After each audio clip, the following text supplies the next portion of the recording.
السلام عليكم ورحمة الله وبركاته. ازيكم حبايبي، عاملين ايه؟ يا رب تكونوا بخير. النهاردة هنعمل مع بعض الموديل الجميل اللي شفتيه قبل الفيديو ده، سهل وسريع وكمان كيوت جدا وجديد وحصري كمان على قناة كروشيه كيكي. يلا بينا نبدأ مع بعض ونقول بسم الله. دي الادوات اللي انا هحتاجها ديت. طبعا ده خيط سلسلة.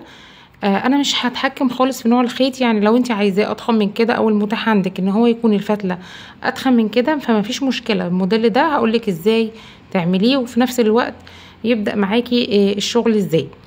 ودي كمان الادوات اللي انا هستخدمها معايا انا رقم 4 او رقم 5، يعني انا 4.5 ورقم 5. دي الابره اللي ممكن تبقى متاحه مع الخيط ده بنفس السمك ده معاكي. وطبعا اللولي علشان اليد بتاعت الشنطه، ودي الجنشات، ودي الحاجات اللي انا هستخدمها للشنطه. يلا بينا نبدا نقول بسم الله. بس قبل ما نبدا الفيديو متنسيش تعملي لي لايك واشتراك للقناه، ولو اول مره بتشوفيني او اول مره بتابعيني ما تنسيش تقولي لي رايك في الفيديو وتعملي اشتراك للقناه وفعلي الجرس علشان يوصلك كل جديد من الفيديوهات. انا هنا اول حاجه هنبدا بيها طبعا هو الوش بتاع الشنطه، وزي ما انت شايفه كده الفيديو بادئ معاكي ب الوش. اول حاجه هعملها الدايره، وازاي هقولك برضو نعمله الدايرتين دول في قلب بعض. زي ما انت شايفه هنا هوضح حاجه سريعه علشان لو هتجري الفيديو او هتسمعي القطعه اللي انت عايزه تسمعيها، فعايزه ابدا بالنصايح اللي ممكن ان انت تستفيدي بيها على مدار الفيديو. طبعا هنا الخيط انا استخدمته فتله رفيعه مش تخينه، فعمل معايا هنا 6 سطور. تمام.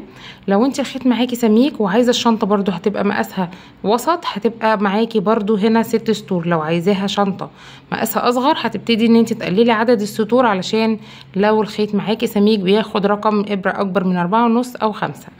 يلا بينا نبدا على طول ونعمل مع بعض الدايره دي، وازاي الاتنين دخلوا مع بعض هنوضحها واحده واحده. محتاج دايره زي دي كده، هنعمل مع بعض دايره ونعمل التانية مع بعض. الاتنين بيبقوا بنفس التفاصيل بالظبط.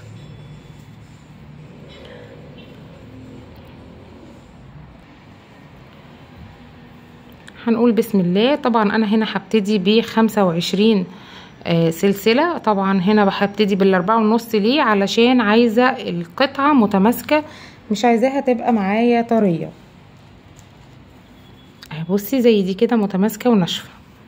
فهبتدي طبعا بالصغير، مقاس الصغير للإبر، وكل ما صغرت معاكي يبقى المقاس معاكي افضل. هبتدي ب25 سلسلة. طبعا في كل الحالات من حالات الخيط سواء كان تخين هتبتدي برضو ب25 سلسلة، مش بنصغر في مقاس البداية.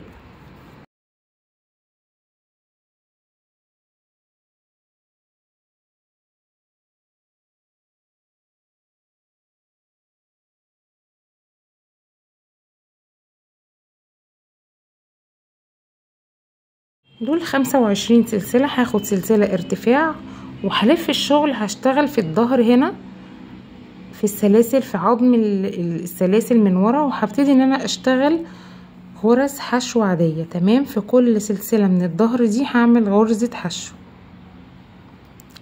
غرزة الحشو بطلع بحلقة كده، اسحب الخيط واطلع في الحلقتين واعمل الحشو غرزة عادية وسهلة.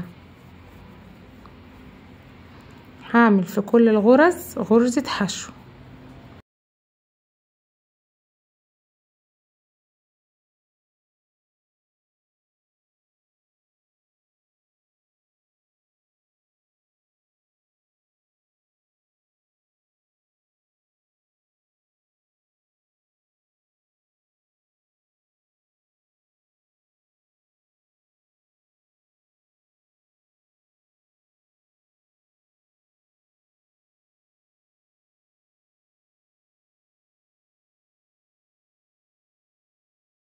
خلاص خلصت كده ال25 سلسلة حشو.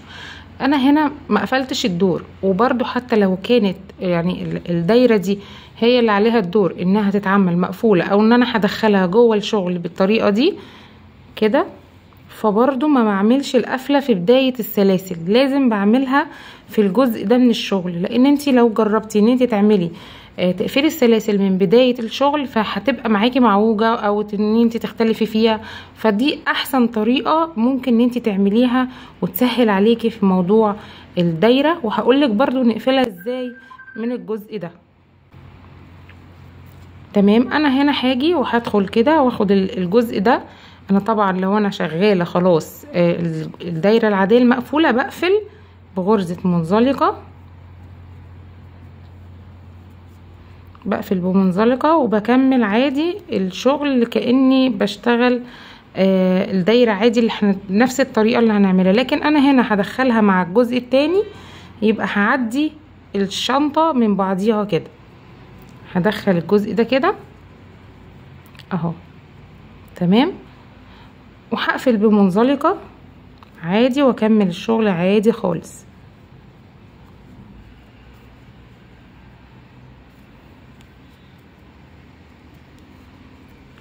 اول دور بس اللي هقفل فيه بمنزلقه، في كل الشنط مش بقفل نهائي باي منزلقه علشان ما يعمليش خط واضح في القفلات. من هنا هنعمل ايه؟ هنرتفع الاول سلسله في بدايه السطر ده، وفي نفس السطر اللي انا عملت فيه غرزه حشو هعمل فيه غرزه حشو عاديه كده هنا تمام. وفي تاني غرزه هدخل واعمل غرزة حشو، بس حشو عميقة يعني جوه الغرزة من جوه خالص كده بنفس الطريقة دي، هتوضح معانا اكتر في الغرزة التانية. هاجي على تاني غرزة وهدخل جوه الغرز حرف الفي دي، وهدخل فيها اعمل غرزة حشو. طبعا انا هنا هشتغل السطر ده تزايد، فالتزايد هنا زي ما انت عارفة اي تزايد بشتغل 2 1 2 1، فطبعا السطر ده تزايد، عملت في الاتنين دول تزايد، ادي 2 غرزتين في نفس الغرزة، وبعد كده الغرزة اللي بعدها غرزة واحدة بس.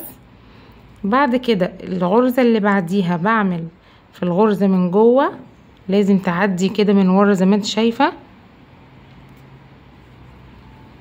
وبعمل فيها حشو. ادي 2 1 يعني الغرزة دي تزايد، 2 اللي بعديها غرزة واحدة،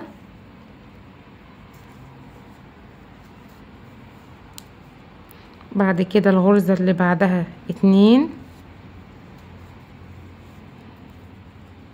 في نفس الغرزة من جوه، مش حشو عادية، عشان لو عملتها حشو عادية هتبقى معاكي طرية وبتتنى بسهولة، لكن حشو جوه الحشو الغرزة نفسها بيبقى دي بتبقى ناشفة وماسكة نفسها معاكي في الشغل.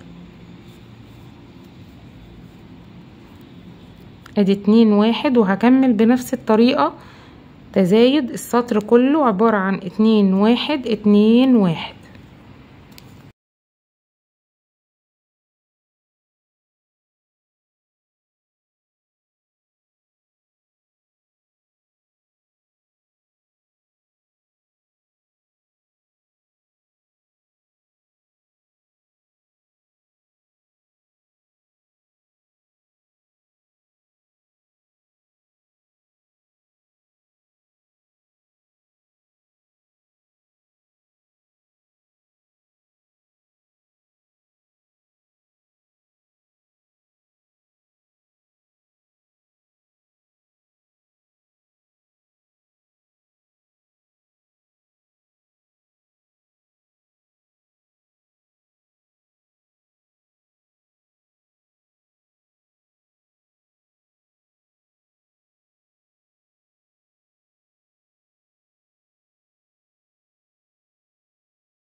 خلاص انا كده وصلت لاخر غرزة في السطر. طبعا انا هنا عندي اخر غرزة كانت تزايد، فهاجي ماليش دعوة خالص بالجزء اللي تحت ده، هبقى ازاي نوصله مع بعض دلوقتي. بس انا هنا هاجي هعمل القفلة عشان ابتدي السطر التالت. انا كده عملت سطر اول وده سطر تاني فيه تزايد، هاجي بقى عند السطر التاني وهقفله عشان ابتدي السطر التالت. عندي غرزتين هنا على الابره، المفروض ان انا اعمل حشو واقفلهم واعمل منزلقه، بس انا مش هعمل كده. انا بعد ما اعمل الغرزه دي هنا هاجي، المفروض دي اول غرزه عندي، دول غرزتين تزايد، فهاجي في اول غرزه هنا واخد الطرف ده كده منهم واسحب الخيط، يبقى عندي 3 حلقات على الابرة اهم. هسحب ال3 حلقات مرة واحدة وكده يبقى انا قفلت الدور تمام كده. وبعد كده هعمل ايه؟ مش هرتفع سلسلة، انا هدخل على طول في نفس المكان اللي خرجت منه وعملت شديت منه الطرف ده، هدخل تاني واعمل فيه اول غرزة هعمل فيها غرزة حشو. انا هنا السطر الجاي ده كله عبارة عن غرز حشو عادية بدون اي تزايد. هشتغل السطر كله حشو فردي بدون تزايد. انا كده كملت الجزء بتاع الغرز كلها بغرز حشو فردية، وطبعا جيت عند نهاية السطر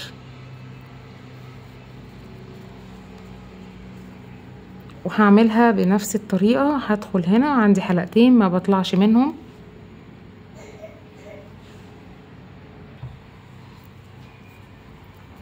هاخد بقى الطرف التاني ده معايا هنا كده، يبقى عندي ال3 حلقات بخرج من ال3 حلقات مرة واحدة. بعد كده السطر الجديد ما برتفعش بسلاسل، السطر الجديد هاجي في اول غرزة وادخل فيها واعمل غرزتين في الغرزة الواحدة، لان السطر ده هيكون تزايد. 2 سلسلة، 2 حشو جوه الغرزة نفسها حرف الفي، وبعد كده واحدة بس، وبعد كده التانية برضو نفس الموضوع واحدة بس. يعني معنى كده التزايد عبارة عن 2 غرزة حشو و2 فردي. الغرزة اللي بعدها 2 غرزة حشو و2 فردي.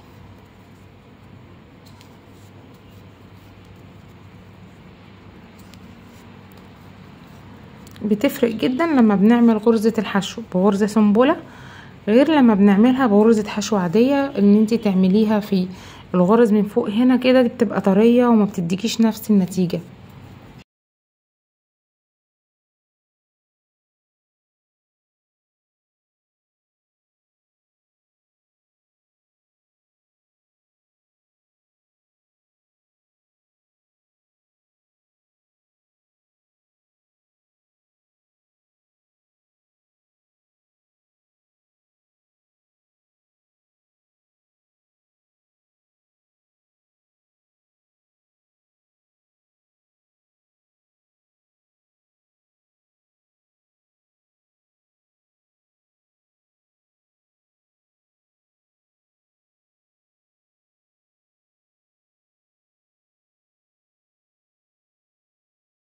خلاص وصلت لنهاية الدور وعندي اخر غرزة زي ما اتفقنا. خلاص بنعمل فيها ايه؟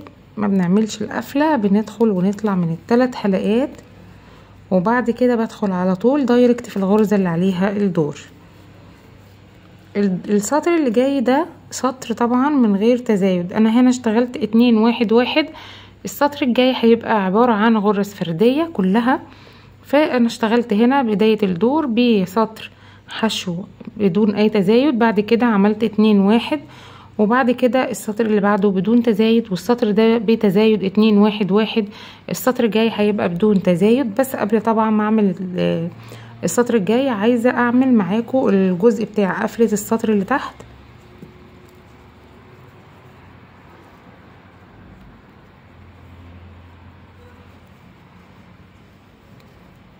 هنا عشان ما يبقاش عندي الربطة قوية او باينة، فهاجي هنا واشد الخيط كده، ادخل في الحلقتين دول اسحب الخيط واعملها برضو كأنها على شكل في كده،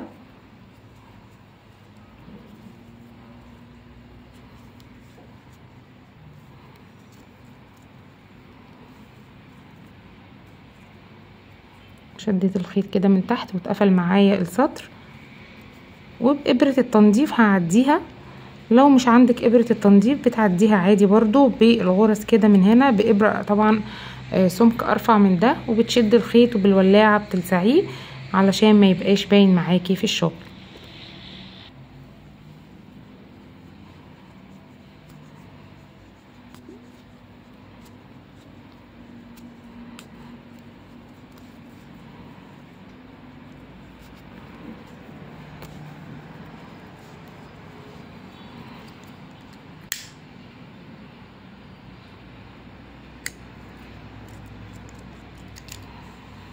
طبعا هكمل بقى بالغرز نفس ما كنت شغالة، هكمل واعمل بغرز حشو عادية فردية مفيش فيها اي تزايد. هكمل السطر ونيجي نشوف مع بعض هنعمل السطر الجاي ايه.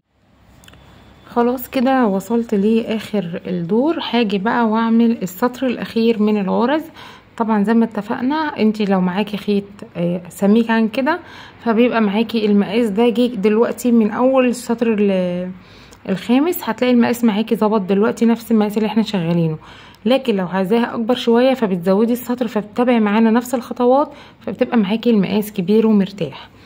طيب انا دلوقتي السطر الجاي ده هيبقى عباره عن ايه؟ برضو هيبقى عباره عن تزايد، وهاجي هنا هعمل قفله زي ما اتفقنا مع بعض، وبعد كده بشتغل على طول في اول غرزه تزايد.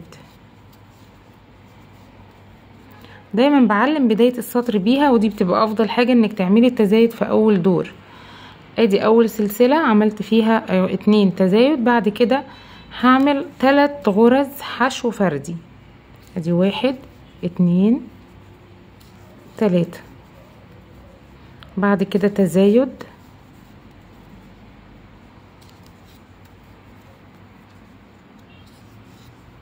وبعد كده ادي 1 2 3 فردي، وبكمل بنفس الطريقة 2 في غرزة واحدة و3 فردي.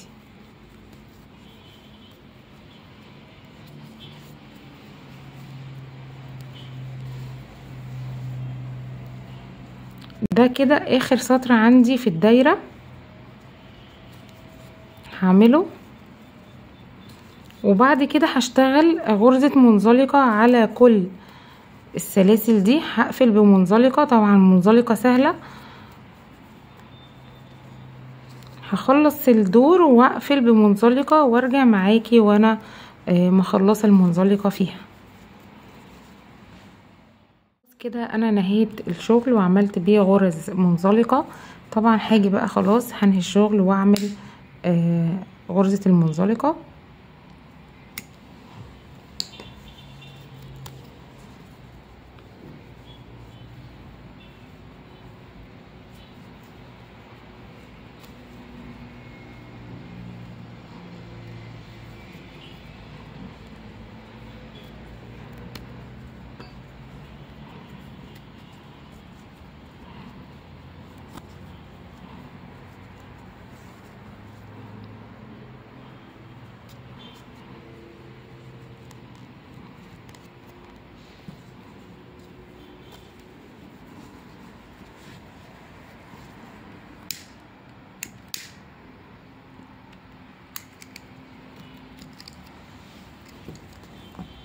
ده كده كان الجزء الاول من الشنطة. طبعا انا هعمل دي كده عشان واخلي دي كده عشان هي اللي هتبقى لتحت. الجزئين دول كده مع بعض عايزة ليهم بقى حاجة تثبتهم علشان ما يبقاش الجزء طري قوي زي دول كده. يعني شايفة دول ناشفين ازاي؟ انا عاملاهم من ورا، عاملة هنا الجزء ده ببطانة بجزء من الشبك ده انا لبست عليه البطانة وعملتها زي دي كده. يعني انا جوه دي زي كده بطانه ودخلت جواها الشبك علشان تبقى ناشفه وماسكه نفسها شويه زي دي كده. انا برضو دي نفس الكلام هعملها وهخيطها خياطه عادي خالص بخيط سناره. هعمل دي كده واثبت الاتنين من هنا كده بدبوس واخيطها خياطه عاديه خالص رايح جاي كده بخيطه بسيطه مش هبينها بخيط السناره بحيث تبقى نفس الشكل ده. ما عندكيش خيط سناره يبقى خيط سنيوره وابره صغننه وتبتدي ان انت تشتغلي عليها بحيث تثبتيها فيها كده. طيب انا دلوقتي الجزء اللي تحت اللي هنا اللي انا هوصل فيه الشنطه علشان تبقى بالشكل ده كده، عايزه القاعده بتاعه الشنطه. انا دلوقتي هشتغل الجزء ده وعايزه اعد واشوف اللي انا هشتغله هيبقى قد ايه. يعني الشنطه من اول هنا كده من هنا القاعدة هتبقى من اول الجزء ده للجزء ده كده بالطول ده. فانتي بتعدي الغرز. لو انتي طبعا ده الشبك اللي انا مثبته بيه اهو اللي احنا بنشتغل ساعات عليه كنفة اللي هو بيبقى بخيط الاورجانز او بخيط البافي او القطيفه على حسب ما بتشتغلي، او بالسلسله برضو في بنات بتشتغل بيها. ده الخيط اللي انا، ده الجزء اللي انا مثبته بيه من جوه بالبطانه. طبعا ممكن تحطي بوري او تحطي في بيبقى برضو حاجات بتثبتي بيها، اللي متاحه عندك تقدري تشتغلي بيه اشتغلي بيه. انا جبت الشبك ده بيبقى خفيف وعملي برضو في الشغل. طبعا هتعدي الجزء ده بناء عليه، انت بتعدي الغرز وتشوفي الشنطه معاكي هتبقى قد ايه. يعني انا عديت من اول هنا كده لحد هنا عدد السلاسل، ولقيتها معايا ان هما مثلا عاملين 30 او 35. تمام. فعلى هذا الاساس انت بتعدي وتشوفي السلاسل اللي انت محتاجاها للغرزه. انا هنا طبعا عشان هثبت الشنطه بالطريقه دي فيها عديت، هتبقى كده. تمام. بتشوفي بقى العدد من اول هنا، مثلا انت عايزه الشنطه من اول هنا، بتعدي من اول هنا لحد هنا كام سلسله، وبتسيبي للجزء ده بتاع 3 سلاسل او 4 سلاسل علشان الجزء ده ما يبقاش فاضي، لان بنثبت فيه برضو في الشغل هنا. تمام كده. ده بالنسبه للعدد بتاع الشنطه. فهنبتدي مع بعض ونعمل ده ونشوفه مع بعض. هنعمل بقى القاعده. انا هنا عديتهم، نفترض ان هم طلعوا معاكي 40 47 زي ما يكون العدد اللي هتعديه او تطلعيه، بتشتغليه بعدد سلاسل وتزودي عليهم من 3 ل 4 غرز اضافيه عشان الجزء ده. تمام كده. كل ما هتبقى كبيره معاكي حتى مش هتزعلك في حاجه من فوق. فانا هنا هعمل 40 سلسله، بس طبعا عشان وقت الفيديو انا مش عايزه اعمل 40 سلسله كلهم معاكي، فانا ممكن اعمل مثلا نموذج مصغر شويه، فعشان ابتدي بس اوريكي الجزء بتاع التزايد معمول ازاي. فانا هنا هبتدي بيه 1 2 3 4 5 6 7 8 9 10. انا عملتهم طبعا 40 سلسله في الجزء التاني ده. بعد كده هعمل ايه؟ برضو نفس الكلام، هشتغل بغرز حشو في بداية الدور.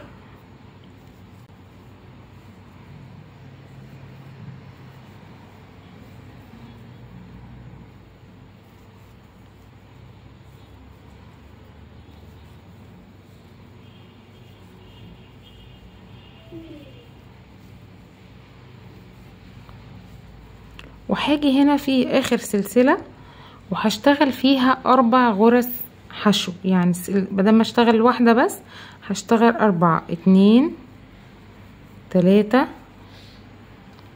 4.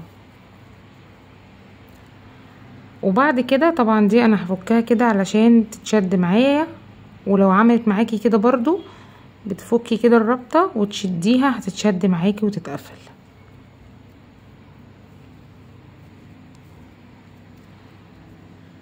اهو. بعد كده بتعملي ايه؟ طبعا احنا هاخد ديت، يا اما بتسيبيها وتبقى طويله وهتعملي فيها غرز حشو في النهايه، يا اما ان انتي بتاخديها معاكي في الشغل لو مش حابه ان انتي تعملي غرز المنزلقه الاخيره دي. طبعا انا عملت الشنط كلها بنفس الطريقه والقاعدات دي كلها بنفس الشكل. فهاجي هنا ابتدي اشتغل في كل غرزه من الغرز اللي اشتغلتها حشو هشتغلها غرزه حشو عاديه. عملنا حتى الشنط الكليم عملناها بغرز الحشو برضو بنفس الطريقة اللي اشتغلت بيها النهاردة الغرز السلسلة.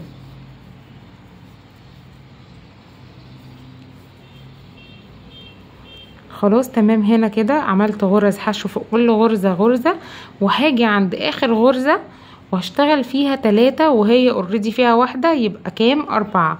نفس ما هنا 4 يبقى فيه هنا 4 غرز، يعني هشتغل تزايد في اول غرزة واخر غرزة بس. ادي 1 2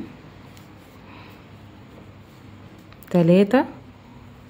وزي ما اتفقنا انا هنا هاجي وهعمل غرزة منزلقة بقفل في اول دور، وبعد كده ما بعملش قفلات.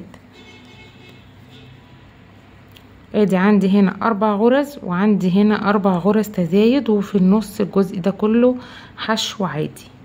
هرتفع سلسلة وفي نفس المكان اللي دخلت فيه هدخل واعمل غرزة حشو. ادي 1 2 ديت من ال4 اللي هم التزايد، بس هي دي بتبقى بداية الدور تزايد. هعمل هنا غرزة حشو تزايد جوه الغرزة نفسها، نفس بالظبط طريقة الدايرة اللي عملناها في الغرزة بتاعة الحشو. جوه الحشو حرف الفي هنا حشو برضو بس فردي.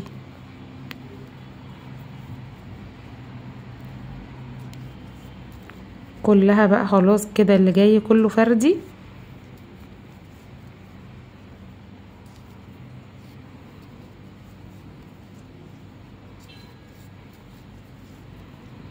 لحد ما اوصل لل4 التزايد، وهاجي عند ال4 التزايد وهشتغل جوه كل غرزة غرزتين حشو. ادي 1 2 الغرزة اللي بعدها ادي 1 2 بعد كده رقم 3 فيها غرزتين، رقم 4 غرزتين، بقى عندي 8 غرز حشو جوه الغرز بتاعة التزايد. بعد كده هعمل غرز حشو عادية في الفرد اللي جاي،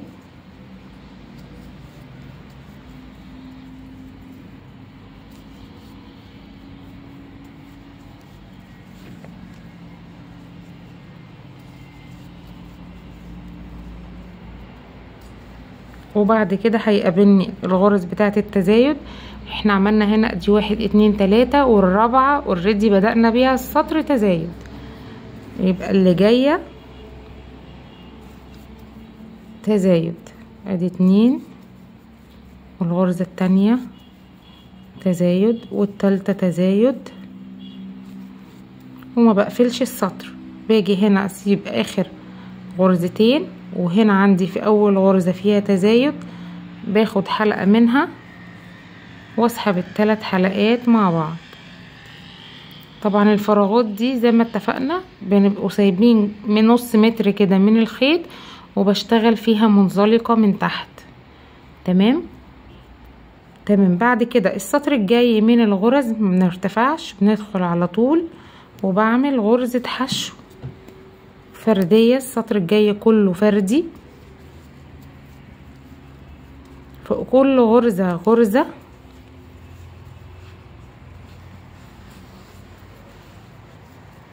من الغرز بشتغلها كلها فردية، حتى كمان غرز التزايد بشتغل فيها غرز فردية. السطر اللي بعد كده بيبقى تزايد 2 1 2 1 نفس بالظبط ما كنت شغالة في الدايرة. فانا هنا هشتغل السطر ده تزايد، السطر اللي جاي بيبقى فردي في كل غرزة غرزة. لو انت هتتلخبطي ممكن تحطي هنا ماركر او تحطي فتلة علشان تعرفي ان دي بداية الدور. لما تيجي عليها برضو وتشتغليها تحطي الفتلة بحيث ان انت علمتي المكان اللي هتشتغلي منه الدور الجديد. بعد كده السطر اللي بعده هيبقى التزايد. هنا طبعا السطر الجاي هيبقى فردي، السطر اللي بعده عبارة عن 2 1. ولو هتشتغلي لسه كمان تزايد والفتلة معاكي رفيعة زي بتشتغلي كمان سطر تزايد، يبقى بشتغل سطر تزايد وسطر من غير تزايد. ده سطر تزايد وسطر بدون تزايد، سطر تزايد وسطر بدون تزايد. اشتغلت قد ايه؟ ادي 1 2 3 4، والسطر الاساسي معايا 5 سطور بغرز الحشو، وسطر منهم تزايد وسطر بدون تزايد.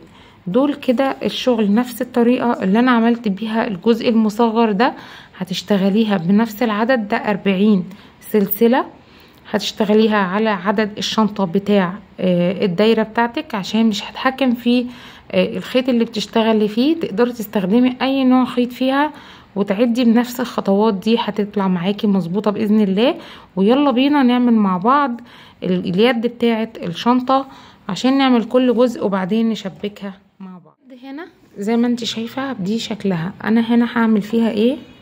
هشتغل عدد من السلاسل سهلة جدا، ما فيهاش شغل كتير الحمد لله. يعني هنبتدي مع بعض بطريقة سهلة وسريعة، ان انا اسيب برضو شوية كده من الخيط علشان ما اضطرش ان انا اقعد اقص بقى وانا بعمل واشبك الجزء ده في الشنطة. اهو انا سايبه لها حتى من هنا ومن هنا عشان اخيط على طول في الشنطة. وبعد كده هعمل ايه؟ هشتغل، انا اشتغلت هنا في اليد 30 سلسلة تمام، وكمان استخدمت الابرة الواسعة علشان يبقى كل التفاصيل وصلت معاكي. استخدمت ابرة هنا رقم 5 تمام. هشتغل 30 سلسلة، وبرضو عشان ما اطولش عليكي هشتغل 10 سلاسل. وبعد كده في الظهر هنا من الغرز هشتغل غرزة حشو.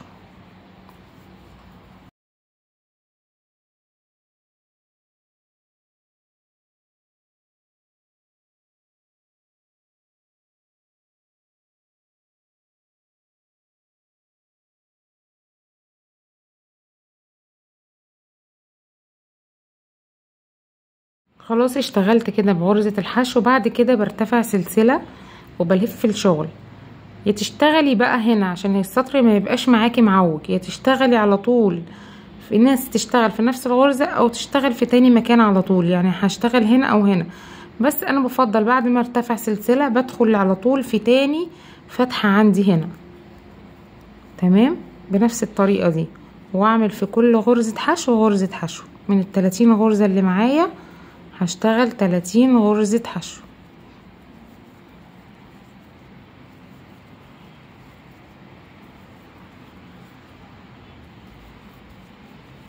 وبعد كده برتفع سلسلة وبسيب الفتحة دي وبدخل تاني واحدة على طول. هشتغل 5 سطور حشو نفس الطريقة بال30 غرزة دول، اشتغلهم حشو عادية خالص. هكمل الشكل واشتغل ال30 وارجع نقفلها مع بعض. ده شكل ال30 سلسلة لما اشتغلتهم مع بعض ووصلت كده للدور الخامس. وهاجي هنا عشان اقفل الجزء ده واتنيهم كده مع بعض. خلي دايما ان الجزء ده هو اللي واصل مع الجزء، يعني لو هتزودي الايد وتخنيها ما تعمليهاش، يعني احنا عملنا 5 ما تعمليهاش 6، اعمليها 7. عليه بقى هقولك واحنا شغالين دلوقتي. انا هاجي هنا واقفل دي بداية الدور طبعا. هاجي هنا واقفل واشد بيه غرز منزلقة تمام. وبعد كده قصاد كل غرزة هقفل فيها بمنزلقة.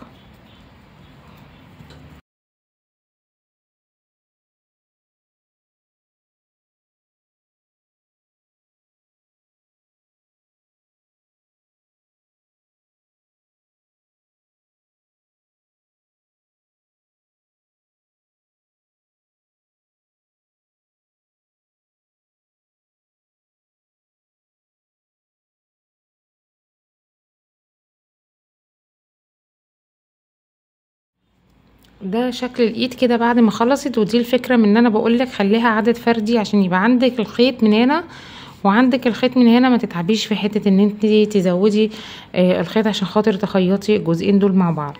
دلوقتي بقى يلا بينا عشان نشبك الشنطة مع بعض ونشوف هنعمل الجزء ده ازاي.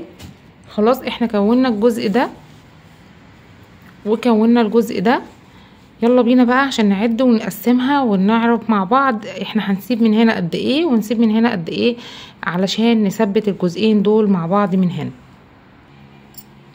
طبعا انت هتعدي بقى الغرز مثلا من اول هنا كده تمام، ومعانا لحد الغرز هنا يبقوا معاكي على قد ال40 بتوع غرز الحشو بتاعتك اللي انت ابتديتي بيها بغرز البداية. طيب انا هاجي هنا تمام. طبعا دي انت هتظبطيها معاكي بقى بالعدد اللي انت شغاله بيه. وهاجي اشتغل على طول كده غرز حشو من هنا كده منزلقه مع بعض. هجيب الخيط وهاجي هنا كده، طبعا دي البدايه هنا وهنا الغرز اللي قلنا هنبتدي من عندها. وهاجي كده اروح جايه مدخله من الجزء ده.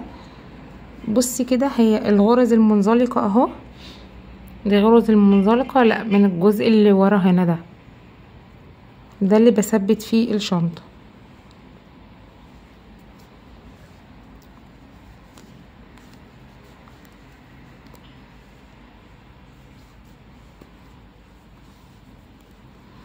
بعد كده باجي هنا اهو واجيبهم الاتنين كده قصاد بعض. برضو ماليش دعوه بالجزء المنزلقه ده اللي في القاعده، انا شغاله على الجزء اللي من جوه علشان يفضل معايا من بره المنزلقه باينه ومن بره هنا برضو المنزلقه باينه اهو. هكمل كده، هاخد معايا هنا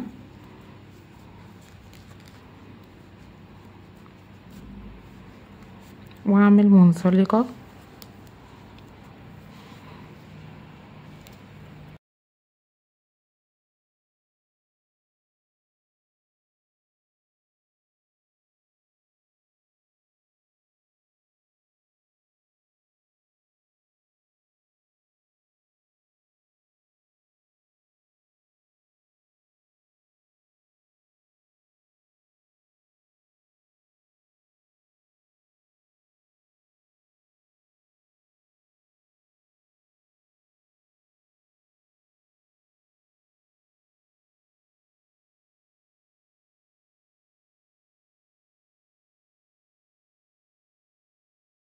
حبيت اوريكي بس الشكل اهو،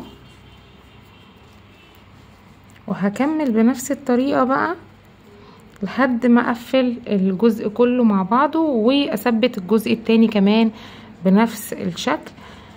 هكمل الجزء بتاع الشنطة واوريكي الجزء النهائي بتاعها عامل ازاي.